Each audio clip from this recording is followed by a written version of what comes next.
Bonjour et bienvenue dans Du côté des parents, un podcast qui, comme son nom l'indique, est résolument tourné vers les parents. Je suis Sandrine Donzel, thérapeute familiale et conférencière, autrice du blog Est-ce comme c'est, et je suis spécialisée dans l'accompagnement parental depuis 2010. Sur ce podcast, pas de méthode idéale à suivre à la lettre, mais des outils, des perspectives qui tiennent compte de votre réalité et vous aident, sans vous culpabiliser, à aborder les défis parentaux que vous allez rencontrer avec plus de confiance et plus de sérénité. Ça vous plaît ? Alors montez le son et zou, c'est parti pour un nouvel épisode de Du côté des parents.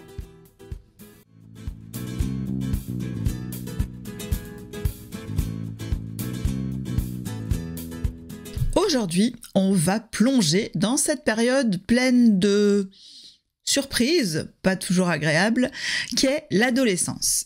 Parce que l'adolescence, c'est une période où la même personne peut en 3 minutes vous lancer un très mature « je ne suis plus un enfant et je sais gérer », pour enchaîner aussitôt avec un peu touchant « mais pourquoi tu m'as pas rappelé que j'avais un contrôle d'histoire demain ?»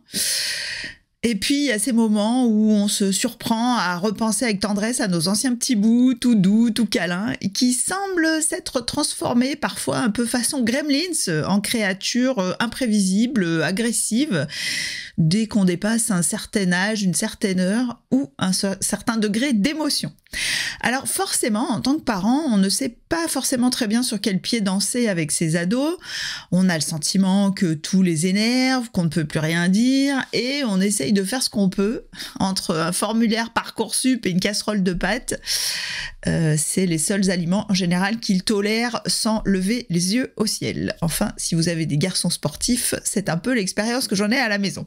Bref, dans cet épisode, je vous propose de prendre un peu de recul pour essayer de comprendre ce qui se joue à l'adolescence, aussi bien du côté des parents que du côté des ados.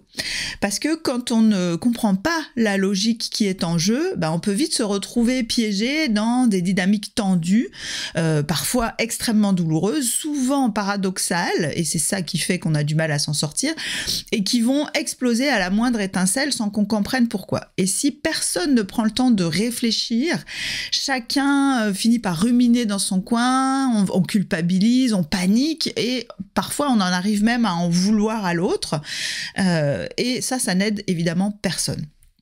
Alors, évidemment, on a tendance à dire que oui, mais c'est les hormones ou c'est le cerveau n'est pas encore fini. Ça peut relativiser. Bon.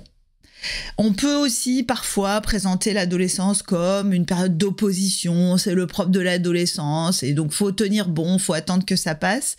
Mais pour être honnête, je n'adhère pas tant que ça à ces façons de voir. Je ne sais pas si les neurosciences se trompent, elles ont évidemment un rôle à jouer, mais je trouve qu'on s'en sert souvent comme d'un joker, une explication toute faite qu'on va dégainer dès qu'un comportement nous échappe. Et même si ça peut nous permettre de souffler un peu, de ne pas tout prendre contre nous et donc de préserver un peu la relation, ça n'aide vraiment pas à mieux gérer les choses. Parce que comprendre, c'est pas juste trouver une cause biologique, et alors tout est dans l'ado, et puis nous, on peut juste faire le dos rond.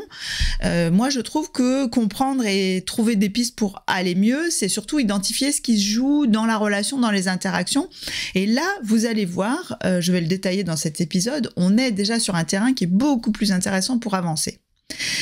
Ces façons de voir les ados comme des cerveaux pas finis ou prétendent qu'ils s'opposent par principe, ça leur envoie à eux un message qui est extrêmement dévalorisant. Tu n'es pas quelqu'un de fiable, tu n'es pas quelqu'un de capable, tu n'es pas quelqu'un de complet. Ce qui est extrêmement désagréable. Et donc on peut comprendre qu'ils aient envie de se rebeller contre ça. Ça disqualifie aussi complètement des revendications qui peut-être seraient pourtant justifiées.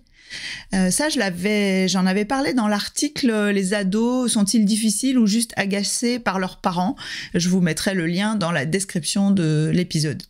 Donc, les ados, quand on les voit comme ça, ils peuvent avoir de bonnes raisons de se mettre en colère, et ce qu'on appelle une crise d'ado, une tempête émotionnelle, ça peut aussi être une réaction face à ce regard qu'on pose sur eux, ce regard qui les enferme dans une image qui n'est pas très flatteuse et dont ils n'ont aucun moyen de se sortir. Alors que si on les regarde autrement, justement pas comme des êtres humains version bêta pleine de bugs, mais comme des personnes certes en construction, mais déjà compétentes et déjà responsables, ça change tout, vraiment. En tout cas, moi, je le vois tous les jours, dans mes accompagnements avec les ados, mais aussi avec les parents. Quand on commence à regarder les ados autrement, les interactions s'apaisent, la relation se transforme, et des choses qui avaient l'air très compliquées deviennent tout à coup beaucoup plus simples à gérer. Aujourd'hui, je vous propose donc un premier épisode consacré à l'adolescence. On va parler de ce que je considère comme étant caractéristique de l'adolescence, c'est-à-dire l'ambivalence. Je vais vous parler de ce que ça produit chez les ados, ce mélange de « je veux qu'on me lâche » et « pourquoi t'étais pas là pour me rappeler que j'avais un contrôle ?» Ce tiraillement constant entre le besoin d'autonomie et le besoin de soutien et de sécurité. Et je vais aussi parler côté parents, parce que cette ambivalence, elle arrive aussi dans une période un peu particulière. Elle peut nous bousculer, elle va réactiver un peu la pression de la dernière ligne droite. Il reste peu de temps pour bien faire avec nos enfants et ça peut vite, l'interaction entre les deux, créer des tensions, voire des malentendus profonds. Et dans un deuxième épisode, donc le suivant, je vous parlerai plus précisément de responsabilisation. Parce que oui, en effet, et j'espère que ce sera évident pour vous à la fin de l'écoute de ce premier épisode, la responsabilisation, c'est une des clés essentielles pour traverser cette période, mais c'est aussi un mot qu'on utilise un peu vite et qui n'est pas forcément très bien compris. En tout cas, c'est ce que je constate dans mes accompagnements. Et ça fait, cette mauvaise compréhension de ce que c'est vraiment que la responsabilisation, ça fait qu'on est parfois un peu à côté de la plaque. Et en plus, il suffit de souvent pas grand-chose pour que ça ne marche pas. Donc dans le prochain épisode, on verra ensemble pourquoi la responsabilisation, c'est souvent plus compliqué qu'on l'imagine et surtout comment on peut faire autrement, concrètement, pas juste en théorie, mais vraiment de manière très concrète pour sortir des cercles vicieux qui peuvent nous enfermer. Alors venons-en aux ados. Je l'ai déjà dit, ce qui pour moi caractérise vraiment l'adolescence, ce n'est ni l'opposition ni l'immaturité, mais l'ambivalence. Ambivalence qui n'est pas un bug, mais qui est une manifestation parfaitement logique de ce qui se joue à ce moment-là du développement de l'ado. Cette ambivalence, elle se joue entre deux pôles, évidemment. D'un côté, l'ado ressent le besoin impérieux de définir qui il est, de devenir quelqu'un par lui-même. Il sent qu'il n'est plus un enfant, il comprend qu'il va devoir se définir, choisir, construire son identité, avoir ses propres idées, ses propres choix de vie. Et ça, c'est excitant, c'est stimulant, c'est attirant, c'est valorisant même. Mais de l'autre côté, la perspective d'être autonome, indépendant, responsable de soi-même, ça peut être un peu flippant. Devoir décider, assumer, se projeter, prendre des décisions et des responsabilités, ça a des côtés un peu vertigineux, un peu stressants et parfois c'est juste fatigant. Donc, quand ils peuvent revenir un peu en arrière pour s'éviter du stress ou de l'inconfort, ils vont le faire. Ce que, encore une fois, moi je trouve parfaitement logique et compréhensible. Même nous, en tant qu'adultes, devant une situation inconnue qui va nous demander de prendre des responsabilités nouvelles, on peut avoir peur, on peut hésiter, on n'a pas très envie. Ça peut être un nouveau boulot, ça peut être quitter son ou sa partenaire, ça peut être redémarrer une nouvelle relation amoureuse. Mais ce qui se joue pour eux en termes d'intensité, c'est un peu la même chose avec peut-être une inconnue en plus, c'est que ils manquent d'expérience, eux, ils savent encore pas très bien ce qui leur convient, où ils en sont, etc. Ils ont tout ça à définir. Donc cette phase, elle est pas facile à vivre pour eux, ni évidemment pour nous, parce que leurs hésitations, leur retour en arrière les rend parfois assez difficiles à comprendre pour nous, ou très réactifs, et on se demande ce qui s'est passé, qui a provoqué une telle explosion. Et je trouve que c'est d'autant plus difficile à comprendre si on n'a pas cette clé de compréhension de l'ambivalence. Donc s'il y a un point vraiment à retenir, c'est que l'adolescence est une période où les jeunes veulent à la fois être autonomes, mais accompagnés, libres, mais encadrés, considérés comme des grands, mais protégés comme des petits. Et donc là, il y a vraiment une ambivalence qui peut nous mettre en difficulté, nous les parents. Alors, je vais préciser aussi une petite chose qui est assez spécifique de l'adolescence, qui peut parfois inquiéter les parents. Dans la recherche d'autonomie, il y a un pôle qui peut être particulièrement fort, notamment à la période du collège, c'est celui des copains du groupe qui vont devenir très présents, très importants dans la vie de votre ado. Et ce rapprochement avec des personnes extérieures à la famille, il fait partie de la construction de l'identité. Quand un enfant est petit, les parents sont sa référence principale. Il va se calquer sur eux, il va adopter leur façon de faire, leur façon de penser, leur façon d'agir.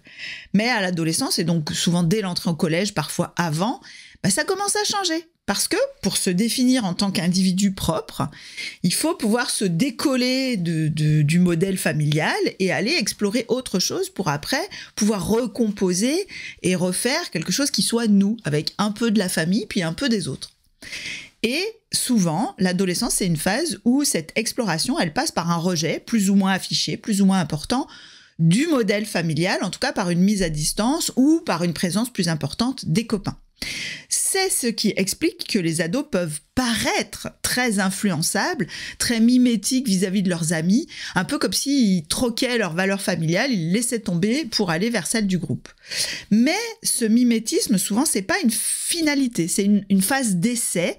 Ils vont tester différents styles, différentes appartenances, différentes idées pour voir ce qui leur convient. Et au fil du temps, alors ça commence vraiment au niveau du lycée souvent, mais aussi en tant que jeune adulte par la suite, on va voir émerger des choix plus personnels, plus affirmés, qui traduisent une construction identitaire qui est un peu plus aboutie, qui prend des morceaux, une espèce de patchwork un peu de partout.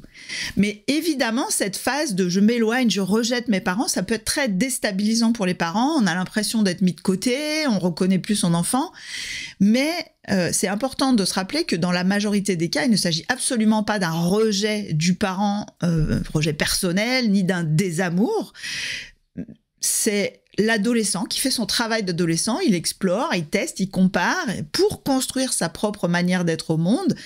Et évidemment, il y aura une distance supplémentaire. Le travail d'éducation, c'est aussi de permettre à l'ado, à l'enfant, d'avoir cette distance et d'être en sécurité avec cette distance. Donc, c'est intéressant de se rappeler que cette phase, c'est une des manières d'explorer son autonomie. Et évidemment, quand ils explorent leur autonomie, on peut avoir peur, là, dans ce cas-là, de certaines fréquentations. Mais c'est vraiment là que je vais revenir à cette histoire d'ambivalence. Cette exploration, c'est une manifestation de leur désir d'autonomie. Cette envie d'autonomie est très puissante chez les ados. Ils ont envie de se montrer qu'ils sont capables, qu'ils peuvent décider, qu'ils peuvent choisir, qu'ils peuvent agir par eux-mêmes. C'est normal, c'est extrêmement sain. Ça prouve qu'ils ont envie de devenir des adultes. Mais quand on les empêche trop d'avancer dans cette direction de l'autonomie, que ce soit en posant un cadre trop rigide ou en les surprotégeant, on va bloquer cette aspiration fondamentale à l'autonomie. Et c'est là qu'on va pouvoir avoir des réactions, deux types de réactions principalement, des réactions explosives, de la colère, du rejet, des tensions, une opposition frontale, ou à l'inverse, de l'anxiété. Ils vont douter d'eux, ils vont se sentir incapables, ils vont peut-être avoir peur de mal faire, d'échouer. J'en avais un petit peu parlé dans l'épisode précédent, dans l'avis lecture sur les nouvelles formes de relations entre parents et enfants. Et je ne développerai pas trop cet aspect anxiété dans ces épisodes sur l'adolescence, mais j'y reviendrai par la suite. Donc ici, on voit à quel point empêcher l'autonomie, même avec les meilleures intentions du monde, parce qu'on croit que c'est bien de mettre un cadre, parce qu'on croit que c'est sympa de les protéger, ça peut justement créer les problèmes qu'on cherche à éviter. Si, en tant que parent, vous faites face à un ado qui est très en colère, il est assez probable qu'il se sent bloqué dans son autonomie et qu'il ne sait pas comment aller dans le sens de cette autonomie. Et ici, alors je redis, je l'ai déjà dit peut-être à mots couverts, mais je vais le redire de manière très claire, on peut bloquer l'autonomie, soit avec un cadre trop rigide en posant des règles strictes, soit en protégeant trop et en palliant aux conséquences des actes de l'ado, c'est-à-dire en le déresponsabilisant. Ce qu'il faut bien comprendre, c'est que être autonome, ça n'est pas juste faire ce qu'on veut, c'est prendre des décisions et vivre avec les conséquences de ces décisions. C'est gérer ses affaires, penser à ses devoirs, anticiper, penser à ses affaires de sport si on veut avoir entraînement, savoir ce qu'il faut mettre dans son sac, c'est s'organiser, c'est anticiper. Et si on pallie aux conséquences, on ne permet pas l'autonomie. L'autonomie, je le redis là aussi, a des effets pas toujours fun et parfois inconfortables. Personne n'a envie de se prendre la tête pour savoir comment on organise les choses. Anticiper, c'est de la charge mentale et c'est pénible. Petite parenthèse, je constate ce genre de choses parfois dans les couples où je me souviens d'un partenaire de couple qui disait, parce que sa femme était beaucoup dans l'anticipation, l'organisation, « Ah oui, mais la vie, c'est chiant si on fait ça. » Mais c'est vrai, c'est vrai, mais parfois c'est nécessaire.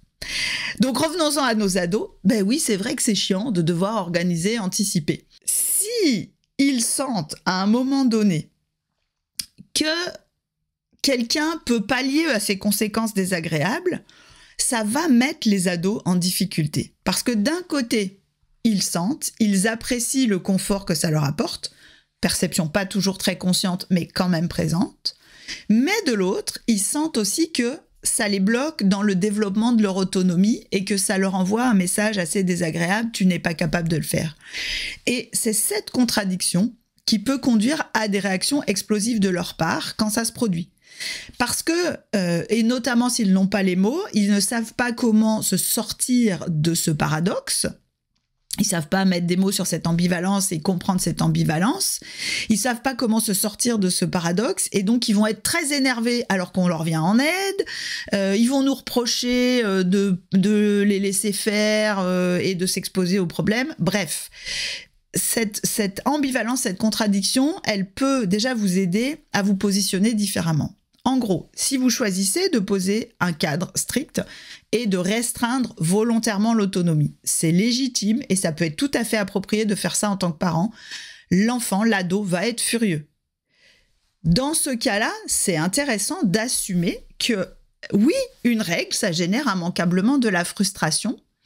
Ça vaut le coup d'éviter d'en conclure que votre ado est juste déraisonnable parce qu'il s'oppose à la règle. Ça veut dire aussi peut-être que il faut arrêter de chercher à le convaincre du bien fondé de la règle et au contraire lui montrer que vous comprenez à quel point c'est saoulant pour lui d'avoir des parents aussi peu compréhensifs que vous. Dites-lui que vous êtes bien désolé d'être aussi pénible, que vous aimeriez être plus cool mais que ça ne va pas être possible. Ça vous permettra d'éviter pas mal de discussions stériles et je développerai ce point aussi dans le prochain épisode. Si au contraire vous choisissez de responsabiliser, là, vous allez devoir résister très fort à l'inquiétude, à la culpabilité qui vont vous pousser à mettre des filets de sécurité. Surtout que votre ado va certainement appuyer très très fort sur ce bouton culpabilité. Parce que si vous venez mettre un filet de sécurité, vous ne faites que reculer pour mieux sauter et l'ado va s'énerver un jour ou l'autre et ne pas forcément être plus autonome. Donc, je reviendrai en détail là-dessus dans le prochain épisode qui est consacré à la responsabilisation. Vous trouverez aussi des clés pour savoir comment réagir à certaines attitudes des ados dans l'épisode sur la colère des enfants. Alors, ici, je vais m'attarder vraiment sur ce point clé qui peut nous faire flancher, entre guillemets, et nous faire revenir à des attitudes qui entretiennent cette ambivalence, soit autonome, mais je te protège. Je le redis, dès qu'un confort peut se présenter, quelqu'un propose de l'aide, un parent généralement, quelqu'un qui va proposer une solution toute prête, c'est tentant pour les ados d'y retourner, on les comprend. Et donc, c'est vraiment là qu'ils peuvent nous sembler incohérents. Ils nous demandent de les laisser tranquilles et le lendemain, ils râlent parce qu'on ne les a pas aidés. Donc, ces leviers émotionnels, la culpabilité des parents notamment, ils les connaissent bien mieux qu'on ne le pense en général, et ils les utilisent souvent inconsciemment, pas volontairement, pour ouvrir cette fameuse porte du confort parental. Donc vraiment, ce n'est pas de la mauvaise foi, ça n'est pas de l'ingratitude, c'est seulement l'expression concrète de l'ambivalence. Je veux être autonome, mais avec un filet de sécurité confortable et si possible invisible. Et nous, malheureusement, en tant que parents, on saute sur l'occasion pour redevenir le parent qui protège.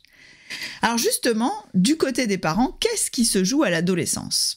Parce qu'il y a aussi des choses qui se jouent. L'adolescence, c'est un peu le moment de la dernière ligne droite. Quand les enfants sont petits, on a le sentiment qu'on a du temps. ça va venir, on verra plus tard, c'est pas grave s'il oublie ses devoirs au CE1, en plus il se débrouille plutôt bien, on arrive à relativiser.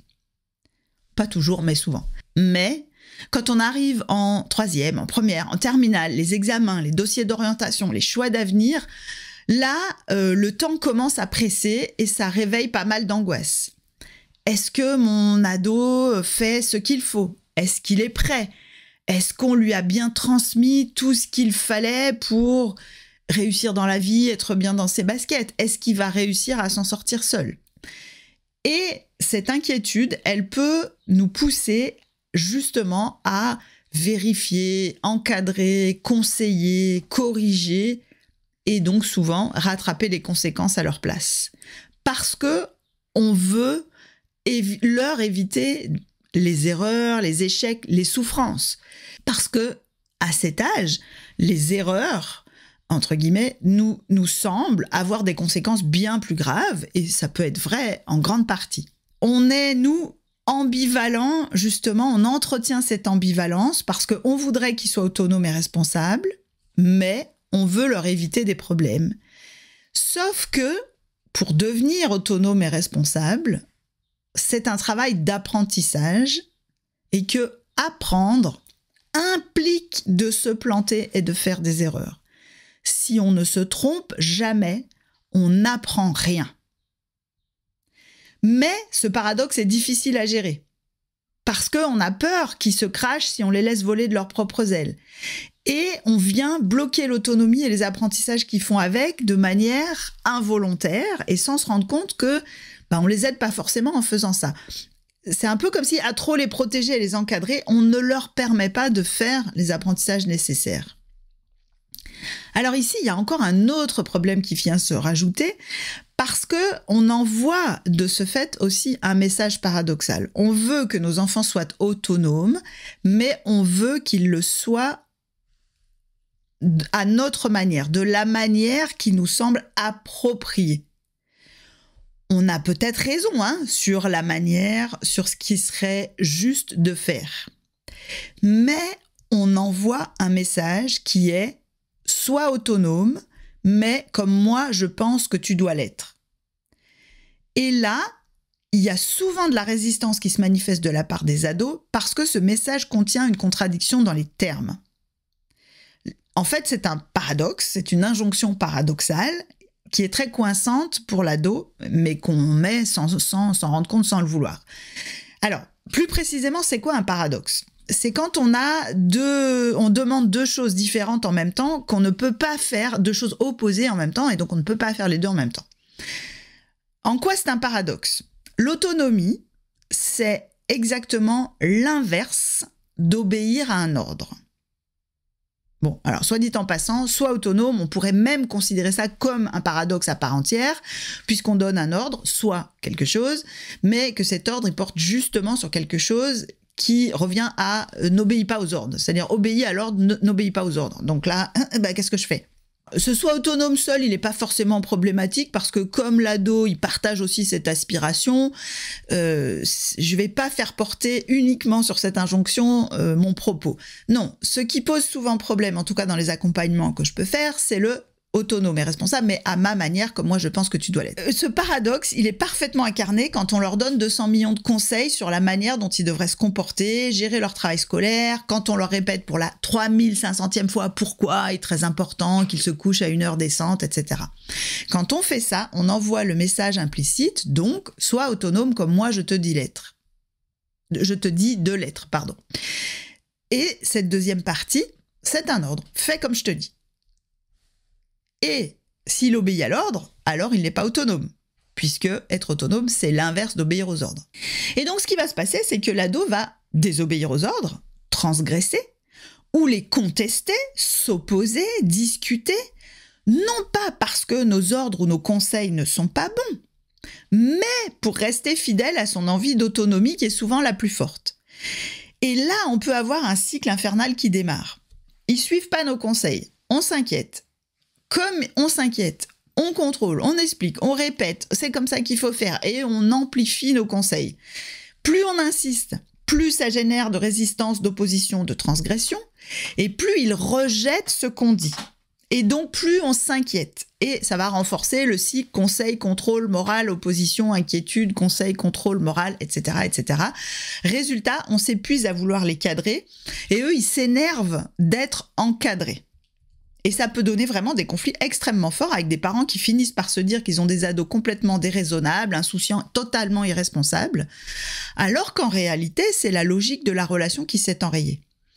Et on obtient souvent de réels changements de comportement en cessant d'alimenter ce cercle vicieux du côté des parents. Parfois, à trop vouloir convaincre nos ados de la bonne manière de gérer les choses, on finit par les pousser dans la voie contraire sans s'en rendre compte. En cessant d'alimenter cette logique, peut-être qu'on va voir une partie du comportement changer, ou la totalité, on va se rendre compte qu'en fait, on a un ado tout à fait responsable, contrairement à ce qu'on croyait, ou peut-être qu'on va voir justement quelle est la réalité de son autonomie à ce moment-là et qu'on pourra mieux mesurer les apprentissages qui lui sont nécessaires et le cadre qu'il est normal et adapté de lui poser, mais on sera sorti des conflits. Là aussi, j'en parlais dans l'épisode précédent où j'ai expliqué cet aspect interactionnel de la relation. Mais je reviendrai sur comment faire autrement dans le prochain épisode. Alors ici, une dernière chose. Jusqu'ici, j'ai beaucoup parlé des ados dans l'opposition. Je l'ai dit, c'est mon sujet principal ici dans cet épisode et dans le suivant. Mais je vais quand même faire une petite parenthèse sur le fait qu'il existe aussi des ados qui sont plutôt anxieux, mais qui sont en fait pris dans la même logique. Ils ont aussi envie d'être autonomes, mais chez eux, ça génère plutôt du stress. Et leur contradiction interne, c'est pas j'ai envie mais c'est un peu relou. Leur contradiction interne, c'est j'ai envie mais ça me fait vraiment trop peur, je sais pas si je suis capable. Et là, en tant que parent, souvent, on va les percevoir comme fragiles, pas prêts, pas capables, justement. Et alors, on va beaucoup les protéger, les rassurer, prendre leur relais, essayer de mettre un petit cocon pour leur éviter des événements désagréables dont on pense qu'ils vont les descendre encore plus. Et c'est là que, sans le vouloir, on envoie le double message « Je t'aime, je suis là pour toi, mais le monde est trop dur pour toi et tu ne peux pas t'en sortir seul. » Et ce deuxième message, même s'il part d'une bonne intention, il peut fragiliser encore plus. Je l'ai déjà dit à plusieurs reprises dans ce podcast. Mais avec ces ados-là, la responsabilisation sera aussi une clé intéressante pour changer ce message. Donc, rendez-vous au prochain épisode. En conclusion, j'insiste vraiment sur cette oscillation permanente chez les ados entre « je veux être autonome, mais s'il vous plaît, gérez pour moi, c'est quand même plus confortable », qui les coincent eux-mêmes. Et pour nous, parents, ça devient un vrai casse-tête. Comment est-ce qu'on peut tenir bon sur l'autonomie sans céder à la culpabilité quand on nous joue la carte du parent indigne ? Non, mais t'as vu, tu me laisses galérer, t'es un mauvais parent. Ou quand on a l'impression qu'ils font les mauvais choix, et là, c'est plutôt la peur qui va se réactiver. Mais j'insiste parce que c'est vraiment important, les accompagner vers l'âge adulte, c'est les accompagner vers l'autonomie. Et donc, d'où cette piste vraiment de la responsabilisation, qui est une carte vraiment importante à jouer, qui va dans le sens de cette autonomie à laquelle ils aspirent et dont ils ont besoin. Mais ça va nous demander de tenir le cap en cas de stress ou de culpabilisation. Un point important, avant de terminer, ce travail de responsabilisation, il peut se faire très tôt, à hauteur des compétences et des capacités de l'enfant, évidemment. Et plus vous aurez fait ce travail de les accompagner vers l'autonomie, vers la capacité à faire ses propres choix et à assumer les conséquences de ses actes, moins ce passage sera difficile à l'adolescence. Voilà, maintenant que vous avez une lecture un peu différente de ce qui se joue à l'adolescence, de cette ambivalence notamment, j'espère que vous voyez déjà plus clairement où sont les pièges et comment soutenir l'autonomie de vos ados. Et c'est justement ce que j'approfondirai dans le prochain épisode où je parlerai, vous l'aurez compris, je l'ai dit 250 fois, de responsabilisation. Qu'est-ce que ça veut dire vraiment ? Comment accompagner notre ado sans saboter nos propres efforts ? Comment sortir des conflits pour avoir un climat plus serein avec nos ados ? Merci d'avoir écouté cet épisode de Du côté des parents. S'il vous a plu, vous pouvez faire plusieurs choses. D'abord, évidemment, vous abonner pour ne pas rater les prochains épisodes. Ensuite, laissez une note et un commentaire sur votre plateforme d'écoute parce que ça contribue à faire connaître le podcast à d'autres personnes à qui il pourrait être utile. Vous pouvez aussi, si vous en avez les moyens, me faire un don, car ces dons me permettent de libérer du temps pour produire plus de contenu gratuit et accessible à tous comme ce podcast ou les articles sur mon blog. Pour faire les dons, vous trouverez un lien dans les notes de l'épisode. Et pour finir, très important, si vous avez des questions ou des sujets que vous aimeriez m'entendre aborder dans ce podcast, n'hésitez pas à m'en faire part et à me contacter via les réseaux sociaux ou par email à l'adresse sandrine@scomc.fr. Sur ce, je vous dis à bientôt pour un nouvel épisode de Du côté des parents.